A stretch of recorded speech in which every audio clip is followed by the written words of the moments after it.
중3층에 위에 앉으신 분들 대단히 고맙습니다. 위에 앉으실 때는 항상 사명이 있습니다. 무슨 사명인지 금요일에 오시는 분은 아시죠? 무슨 사명이죠? 저 2층에 앉으신 분들은 2층의 자리가 꽉 차도록 늘 기도하셔야 됩니다. 그래서 오실 때마다 자리에 앉으실 때 제일 먼저 기도하실 때 하나님 2층에도 우리 청년들이 청장년들이 앉아서 예배 다 드릴 수 있게 차게 해주십시오. 기도하시기를 바랍니다. 그럴 분들이 2층에 앉을 자격이 있습니다. 그렇게 기도할 줄로 믿습니다. 거의 자리가 빈 자리가 없어요. 그러니까 층마다 이쪽 자리 한 명 비었네, 이쪽 자리가 한 명 비고요. 다음에 이쪽에도 한 명 앉으세요. 그래서 사명을 갖고 기도하시기 바랍니다. 세계에서 자살률이 가장 높은 나라가 우리나라라고 합니다. 리투아니아가 1위고 우리나라가 2위인데 OECD, 다시 말하면 경제협력개발기구에 속한 나라들 가운데서는 우리나라가 1위라고 합니다. 언제 우리나라가 이렇게 자살률이 많아졌는지 어느 사이에 그렇게 높아졌습니다. 이제 우리 사회는 이미 자살에 익숙해져 있는 그런 사회가 되고 말았습니다. 어린 학생들로부터 시작해서 연예인들, 대학의 총장도, 시장도, 도지사도, 대통령에 이르기까지 자살하는 그런 사회가 되고 말았습니다. 그러다 보니까 자살이 마치 어떤 삶의 한 방향인 것처럼, 마치 절망의 출구가 되는 것처럼 생각하는 사람들이 점점 많아지고 있습니다. 마치 이게 바이러스처럼 자살 바이러스가 사회에 퍼져가고 있는 듯한 그런 느낌을 받습니다. 어떤 분이 신문 보도를 인용하면서 한강에 투신하는 사람이 이틀에 한 명꼴이고 하루 평균 43명이, 저도 보고 깜짝 놀랐어요. 우리나라에서 하루에 평균이 43명이 자살한다고 그럽니다. 어떤 감당하기 어려운 일에 직면하게 되면 절망한 나머지 죽으면 끝나지, 나도 그들처럼 자살하고 말지, 그렇게 생각하는 것이, 그리고 행동하는 것이 너무나 자연스럽게 되는 사람들이 점점 늘어나고 있다는 것이 사회 문제입니다. 그 덴마크의 유명한 실존주의 철학자인 쉐렌 키에르케고르는 죽음에 이르는 병이라는 책을 쓰고서 그 죽음에 이르는 병이 뭔가, 절망이라고 했습니다. 절망은 죽음을 가져온다는 말입니다. 거꾸로 말하면 희망을 잃는 순간에 사람은 죽을 것을 결심하게 된다는 거예요. 희망이 없는 사람은 언제든지 죽을 수 있는 가능성이 있다는 겁니다. 타인을 죽이는 것만이 살인이 아니라 자신의 생명을 줄이는 것도 사실은 살인입니다. 그런 의미에서 자살자는 자신을 죽이는 범죄자와 같습니다. 살면서 누구나 죽고 싶을 정도의 어려움을 겪으면서 절망하는 순간들이 있습니다. 다 그와 같은 순간들이 있어요. 어렵다고 해서, 힘들다고 해서 절망하고 자살을 생각한다면, 그리고 실천한다면 세상에 과연 몇 사람이나 살아남을 수 있겠습니까? 자살이 결코 유행이 되지 않도록 우리가 기도해야 됩니다. 자살은 자신의 명예나 자신의 재산을 지키는 방법이 결코 되지 못하고, 자살은 그냥 자살일 뿐입니다. 죽는 거예요. 자기 생명을 죽이는 범죄일 뿐입니다. 자살하면 어려운 일들이 다 해결되어질 것이라는 지극히 단순한 생각을 하는데, 그것은 정말 이기적인 생각입니다. 자기가 자살함으로 인해서 자기가 지금 갖고 있는 그 무거운 짐은 그 누군가에게 넘겨지게 될 것이고, 또 그 사람의 죽음 그 자체로 말미암아서 힘들어하고 고통스럽게 살아가는 사람들이 많다는 것을 기억해야 됩니다. 인간은 살면서 절망적인 순간들을 피할 수는 없지만은, 그럼에도 불구하고 절망을 극복할 수 있는 길이 없는 것은 아닙니다. 우리는 오늘 본문 속에서 마르다와 마리아의 이 절망하는 모습을 보고 보통 인간들이 느끼는 그런 절망의 모습들을 보게 됩니다. 그리고 인간의 절망은 어떻게 정복될 수 있는가에 대해서도 보게 됩니다. 오늘 본문에 나타나 있는 마르다와 마리아가 왜 절망했을까? 그들은 오빠의 죽음을 보고 절망했습니다. 그러나 본문의 말씀에 의하면 그들의 절망은 단지 오빠의 죽음 때문만은 아닙니다. 그들의 절망의 이유는 예수님에 대한 믿음의 부재에서부터 오는 것임을 알 수 있습니다. 첫 번째로 보면 그들의 절망은 예수님의 능력은 장소의 제한을 받지 않는다는 사실에 대한 믿음이 없었기 때문에 일어났습니다. 오빠가 죽은 다음에 마리아가 예수님을 만났을 때 이렇게 말합니다. 32절에 보시면 주께서 여기 계셨더라면 내 오라버니가 죽지 아니하였겠나이다. 오빠가 죽은 것은 예수님께서 여기 계시지 않았기 때문이다, 그런 생각을 마리아가 갖고 있는 거죠. 마르다도 역시 그런 생각을 했습니다. 읽지 않았습니다만 위에 올라가면 21절에 보시면 마르다가 예수께 여짜오되 주께서 여기 계셨더라면 내 오라버니가 죽지 아니하였겠나이다. 오빠가 병에 걸려 죽어가는 상황에서 예수님께서 빨리 여기 오셨었더라면 예수님께서 오빠의 병을 고쳐주셨을 것이고 오빠는 죽지 않았을 텐데 예수님께서 여기 계시지 않으셨기 때문에 오빠의 병을 고치지 못했고 오빠가 죽었다는 말입니다. 두 자매는 적어도 예수님이 오시면 예수님께서 내 오라버니의 오빠의 병을 고칠 수 있으시다는 그 정도의 믿음은 있었습니다. 그러나 그 이상의 믿음은 되지 못했어요. 이 두 자매의 공통적인 절망은 주께서 여기 계셨더라면 오빠가 죽지 않았을 텐데 주께서 여기 계시지 않으셨기 때문에 오빠가 죽었다고 생각하는 겁니다. 왜 예수님이 여기 계셔야만 오빠의 병을 고칠 수 있다고 생각을 했습니까? 예수님께서 다른 장소에 계시면 이들의 오빠가 되는 나사로가 있는, 병들어 있는 그 장소가 아닌 다른 장소에 예수님이 계시면 왜 못 고친다고 생각을 했을까요? 그 믿음은 없었던 거죠. 마태복음 8장에 보시면 예수님께서 백부장의 하인의 병을 고쳐주신 사건이 나옵니다. 예수님께서 가버나움에 가셨을 때에 한 백부장이 자기 하인의 중풍병을 고쳐달라고 예수님께 와서 요청을 했습니다. 예수님께서는 그래, 너희 집으로 가자.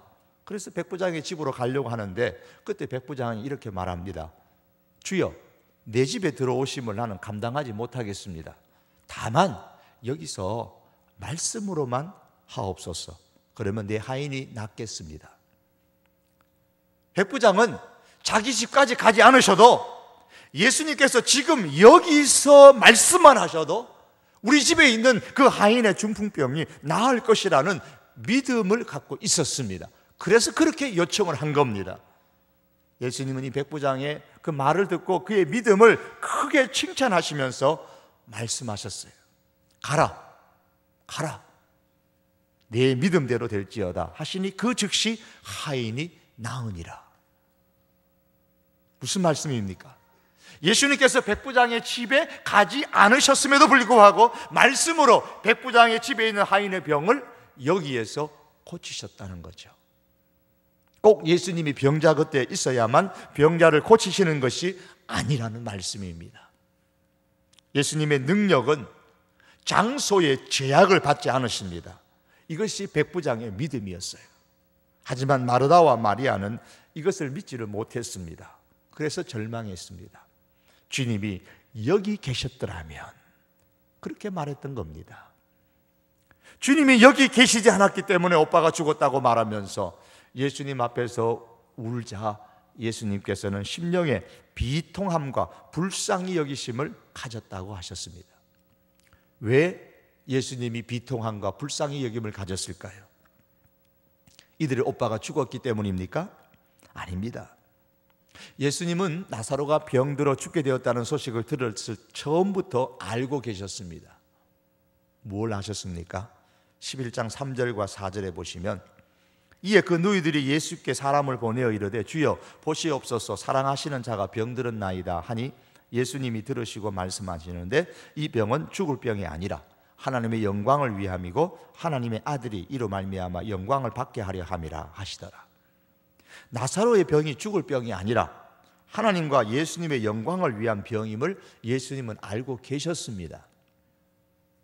이것을 아시면서도 나사로가 죽었다는 사실에 대해서 비통해 하셨다면 그건 쇼하는 거죠.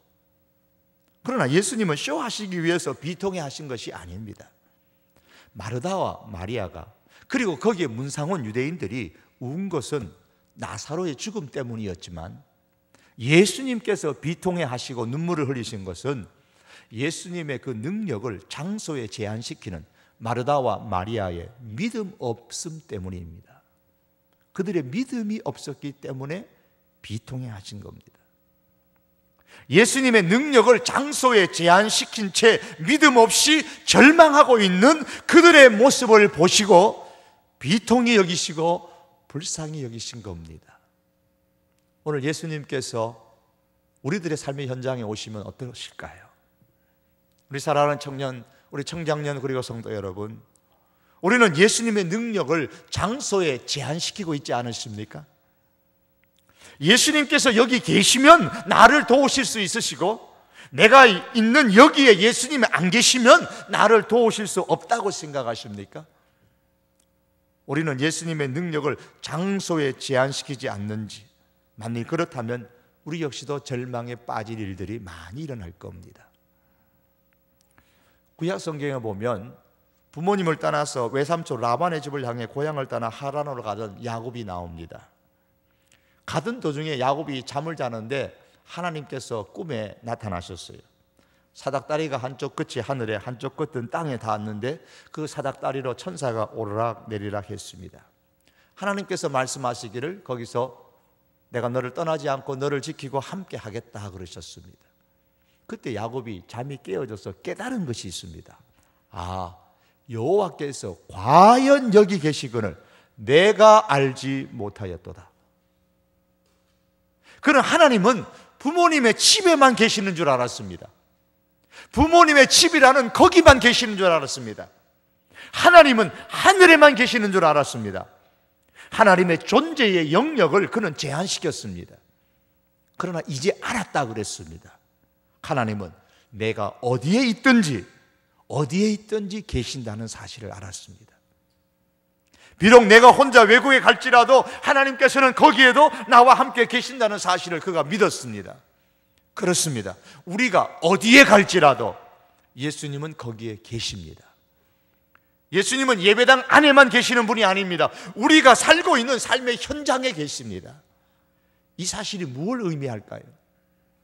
한편으로는 두려움이고 또 다른 한편으로는 용기를 줍니다. 어떤 때는 그런 생각을 해봅니다. 예수님이 예배당에만 계시면 참 좋겠다. 그러면 밖에 나가서는 내 마음대로 살 수 있잖아요.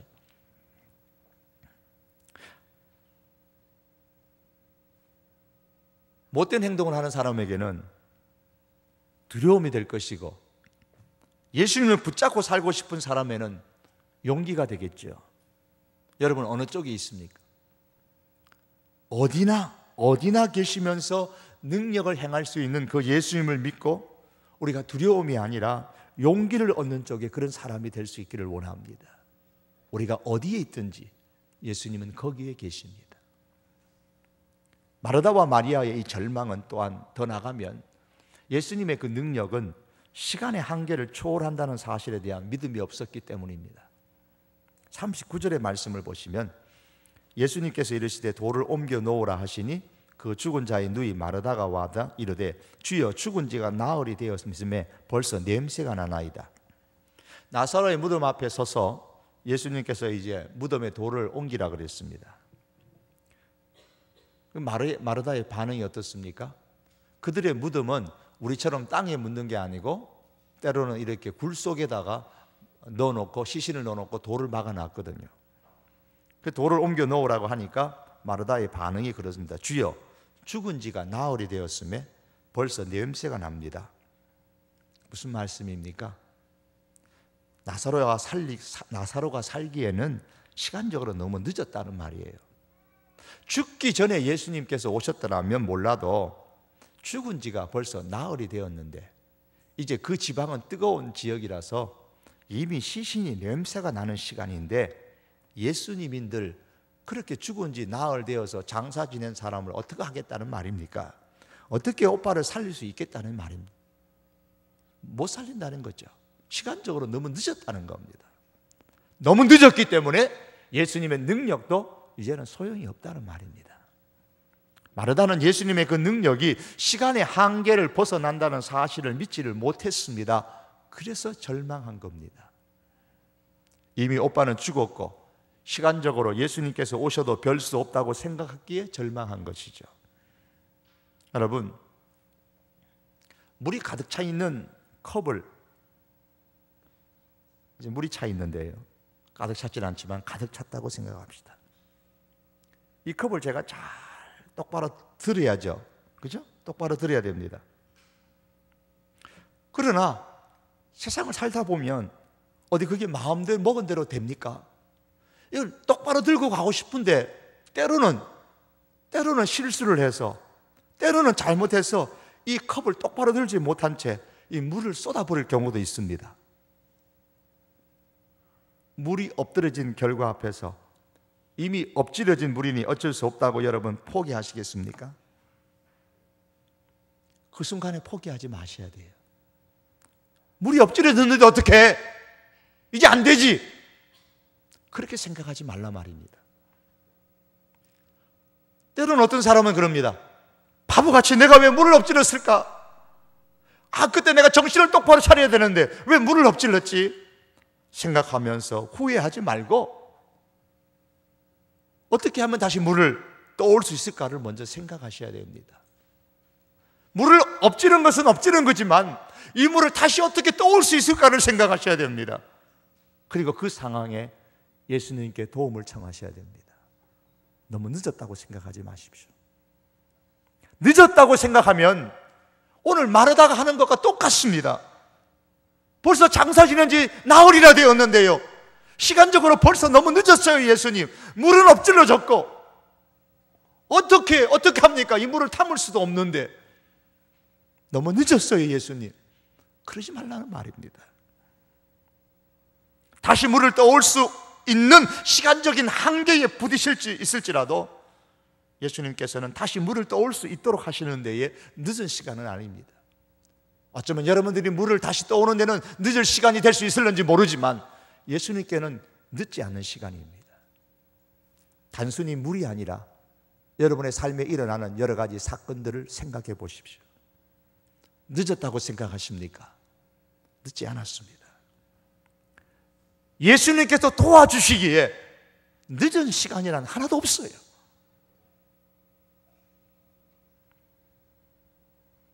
내가 왜 이 물을 떴지? 누군가에게 내가 갖다 주려고 그랬지?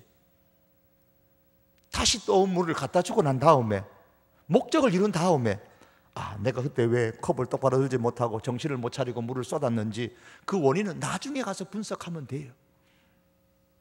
여러분, 예수님께서 나를 돕기에는 내 상황이 너무 늦었다고 생각하지 않습니까? 한 번도 예수님은 우리를 도우시기 위해서 늦은 시간에 오시는 법은 없으세요. 마르다의 생각에는 예수님 지금 너무 늦었어요. 내 오빠를 살리기에는 너무 늦게 오셨어요. 그러나 예수님은 아니에요. 내가 늦게 온 게 아니에요. 다만 우리가 그렇게 생각할 뿐이에요. 마르다가 그렇게 생각할 뿐이에요. 내 상황이 너무 늦었다고 그렇게 생각하고 포기하지 마십시오. 예수님께서 도우시기에 늦은 시간이 없는 거예요. 썩어 냄새나는 시간이라 할지라도 예수님은 다시 살리는 그 능력이 있으십니다. 결코 예수님의 그 능력을 시간에 제한시키지 마십시오.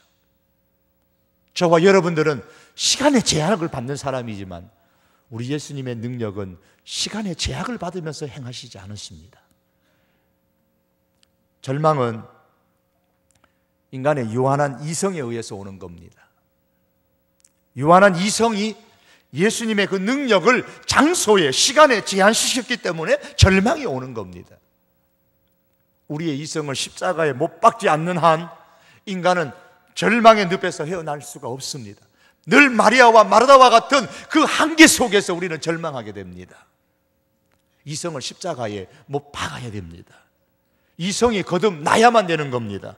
우리의 이성을 십자가에 못 박고 예수님의 부활과 더불어서 우리의 믿음으로 다시 변화된 이성으로 우리 역시도 다시 우리의 이성이 부활되어져야만 합니다. 부활되지 아니한 이성은 절망을 주지만 믿음으로 덧입혀진 그 이성은 희망을 줍니다. 그러므로 이성에 갇힌 자가 되지 마시고 이성의 믿음을 덧입혀 살아가는 그런 하나님의 사람들이 꼭 될 수 있기를 바랍니다. 마르다와 마리아의 믿음 없음은 자신들을 절망에 빠뜨렸을 뿐만 아니라 더 나아가서 예수님의 깊은 계획을 깨닫지도 못하게 했습니다. 문상 왔던 유대인들은 예수님을 보면서 자기들끼리 수근수근합니다. 37절의 말씀을 보십시오. 맹인의 눈을 뜨게 한 이 사람이 그 사람은 죽지 않게 할 수 없었더냐? 맹인의 눈을 뜨게 했어도 죽은 사람은 고칠 수가 없었구나. 그런 의미로 하는 말입니다. 자기들끼리 하는 이야기예요. 절망이 담긴 이야기입니다.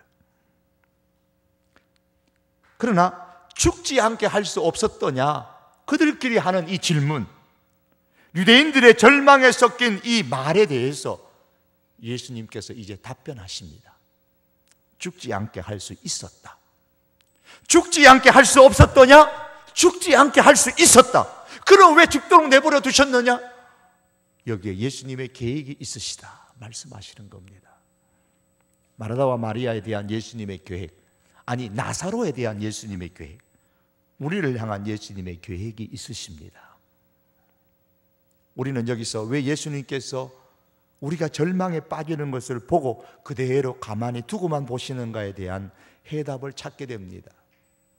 모든 것을 다 하시는 주님, 장소와 시간에 제약을 받지 아니하시고 능력을 행할 수 있는 주님, 그 주님을 내가 믿음에도 불구하고 왜 내 상황 가운데는 이렇게 고통스러운 순간들이 있어야 되는가, 그 말이에요. 그 해답은 예수님이 말씀합니다. 다 계획이 있다. 다 계획이 있다. 무슨 계획일까요? 본문의 내용을 보기 전에 먼저 복음서의 내용을 다시 한번 제가 보겠습니다. 마가복음 4장에 보시면 예수님께서 제자들에게 갈릴리 바다 건너편으로 건너가자 그렇게 말씀하시고 제자들과 함께 배를 타고 가시는 장면이 나옵니다. 가는 도중에 갑자기 폭풍이 불어서 물이 배에까지 차게 됐습니다. 배에 물이 가득 들어오면 끝장이잖아요. 아마 물 퍼내려고 그 밤에 베드로를 비롯한 제자들이 아마 애를 썼을 거예요. 써도 안 되는 겁니다. 물 퍼내는 것보다 물 들어오는 게 더 많아요. 절망의 순간입니다. 제자들이 이제 꼼짝없이 죽었구나, 절망감에 빠집니다. 이때 희망을 가진 것이 예수님입니다. 마지막으로 예수님께 부탁하는 것밖에 없었습니다. 그래서 그 배에 함께 타고 계시는 예수님께로 가가지고 예수님을 깨우면서 우리가 죽게 됐는데 좀 도와주십시오. 그때 예수님께서 일어나셔가지고 광야도, 광풍도 그리고 바다도 잔잔하게 했습니다. 그 후에 예수님께서 제자들에게 이렇게 말씀하십니다. 어찌 믿음이 없느냐? 어찌 믿음이 없느냐? 예수님의 이 말씀은 왜 제자들이 절망하게 되었는지 그 이유에 대한 해답을 제공해 주는 겁니다. 광풍이 불어서 절망한 것도 아니고 배에 물이 들어오는 것을 보고 절망한 것도 아닙니다. 그들의 절망의 근본적인 이유는 믿음이 없었기 때문입니다. 예수님 말씀하시기를 내가 호수 저편으로 건너가자고 했지 않느냐? 그러면 건너갈 줄로 믿어야 될 텐데 왜 강풍이 분다고 배에 물이 가득 찬다고 믿음 없이 그렇게 절망하느냐? 왜 우리가 호수 건너편으로 못 건너가고 이 갈릴리 바다에서 이제 배와 더불어서 이제 빠져서 죽겠구나 그렇게 절망했느냐? 왜 믿음이 없느냐는 겁니다. 또 호수 저편으로 건너가자고 말했던 내가, 예수님 자신이 이 배에 너희와 함께 타고 있지 않느냐? 왜 그렇게 호들갑이냐예요. 내가 이 배에 함께 있는데 배가 가라앉아 죽을 것 같으면 나도 죽지. 이 배에 타고 있는 나를 믿지 못하기 때문에 너희가 그렇게 절망에 빠진 게 아니냐? 그래서 믿음이 왜 없느냐고 책망하신 거예요. 여러분이 정말 예수님을 믿으십니까? 예수님이 여러분의 인생에 함께 하신다고 믿으십니까? 구원은 그렇게 외치는데 힘든 순간만 되면 왜 절망하십니까? 예수님이 여러분의 인생의 배에 함께 계시는데도 말입니다. 그럼 예수님은 광풍이 불지 않게 하실 수도 있었을 텐데 왜 가만히 주무시기만 하셨을까? 광풍이 불 것이라는 것도 아셨을 텐데 왜 호수 저편으로 건너가자고 하시고 예수님 당신께서도 왜 그 배에 타셨을까요? 왜 예수님은 제자들이 자기를 깨워 도와달라고 할 때까지 그냥 가만히 주무시고 계셨을까요?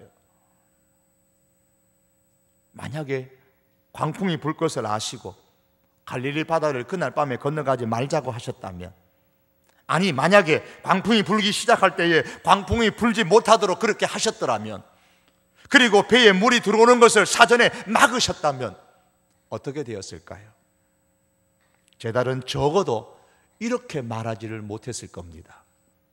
그 말씀에 보면 그가 누구이기에 바람과 바다도 순종하는가, 이렇게 말하지는 못했을 거예요.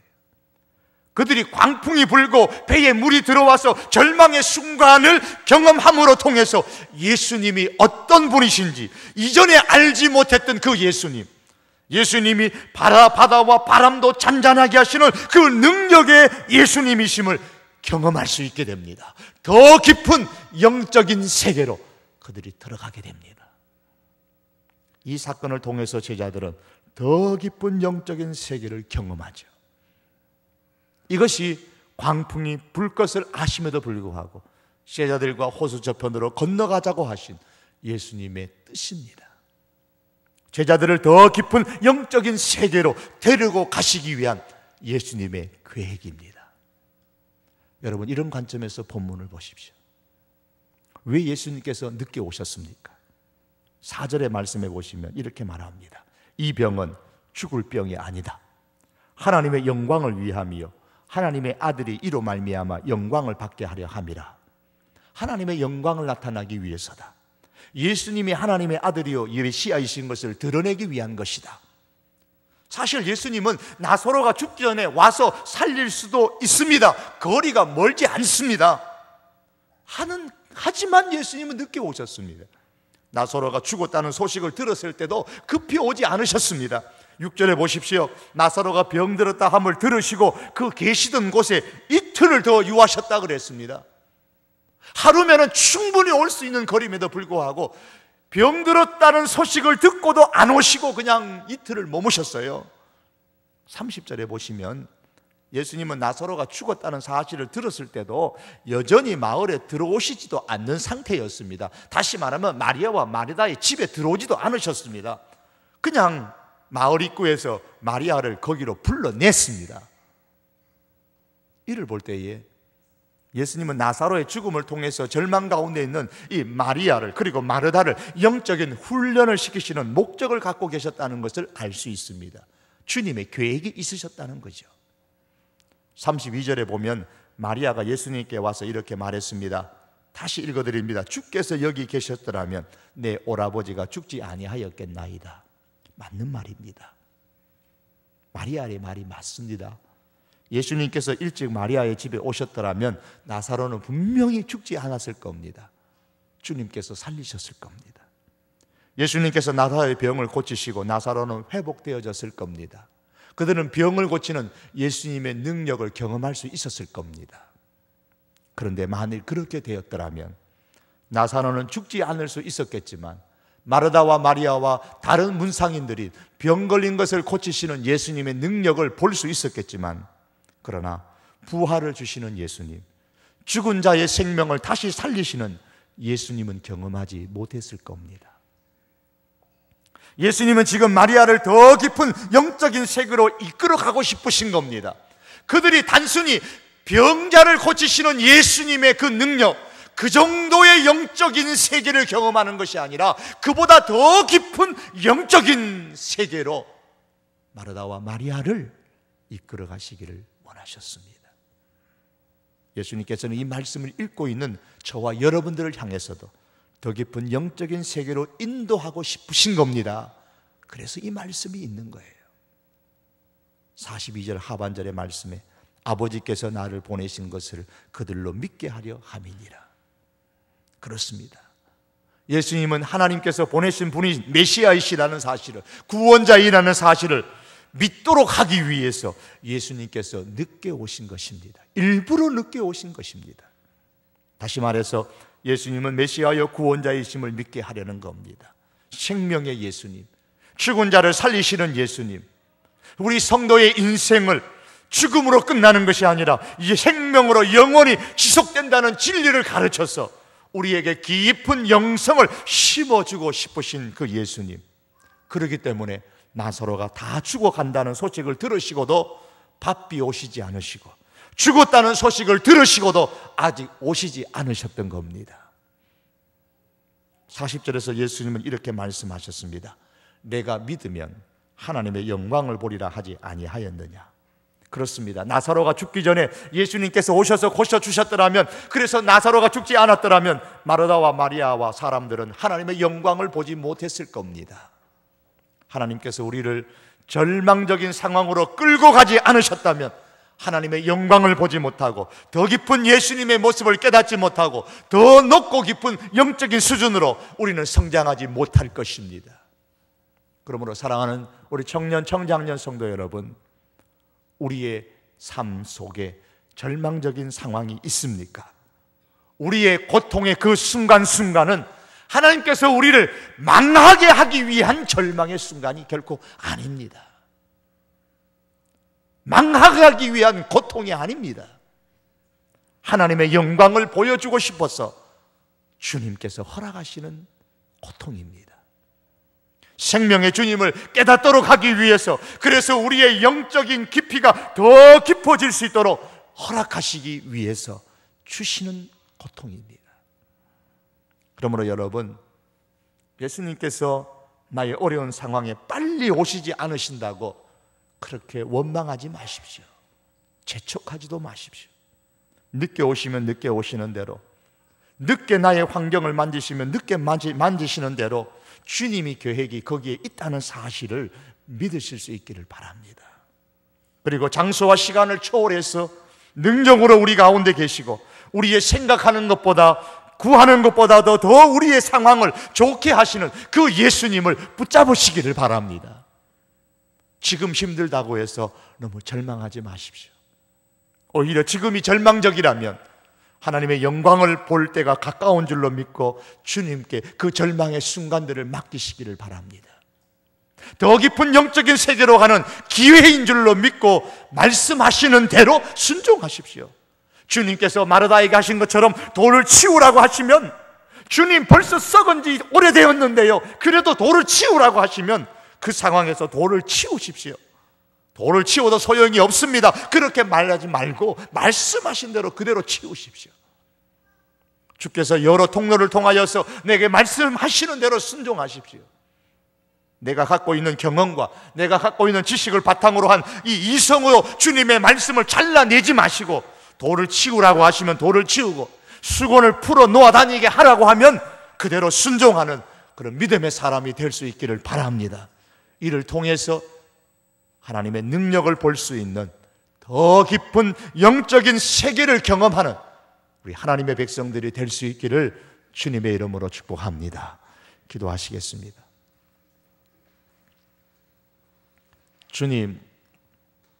주님의 능력은 장소의 제한을 받지 아니하시고 시간을 초월하여 얼마든지 우리에게 능력을 행할 수 있는 분인 것을 믿습니다. 주님께서 내 삶에 계시다고 고백하면서도 장소와 시간의 한계 속에 있는 그 예수님을 붙잡고 있는 저희들의 어리석음을 용서하여 주시옵소서.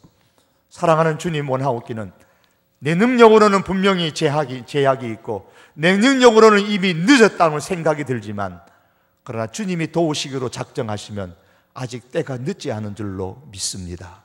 주여, 오늘 여기 예배드리는 하나님의 사람들의 삶의 현장에 임하여 주시옵소서. 아니, 주님께서 어디에 계시든지 이들 가운데, 이들의 삶 속에 역사하여 주시기를 간절히 원하옵고 기도하옵나이다. 하나님, 우리를 향하신 그 하나님의 계획, 주여, 저희들이 깨닫게 하여 주시옵시고, 때로는 고통의 그 순간들을 지나간다 할지라도 주여, 우리에게 주어진 이 모든 상황으로 통하여서 더 깊은 영적인 세계를 경험할 수 있는 복을 허락하여 주시기를 간절히 원하옵고 기도하옵나이다.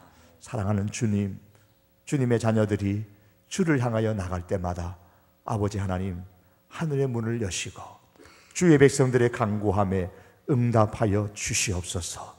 주님의 능력을 이제 제한하지 않습니다. 장소에도 제한하지 않습니다. 시간에도 제한하지 않습니다. 오직 주님의 능력을 믿사오니 임하시고 역사하여 주시옵소서. 예수님의 이름으로 기도하옵나이다. 아멘.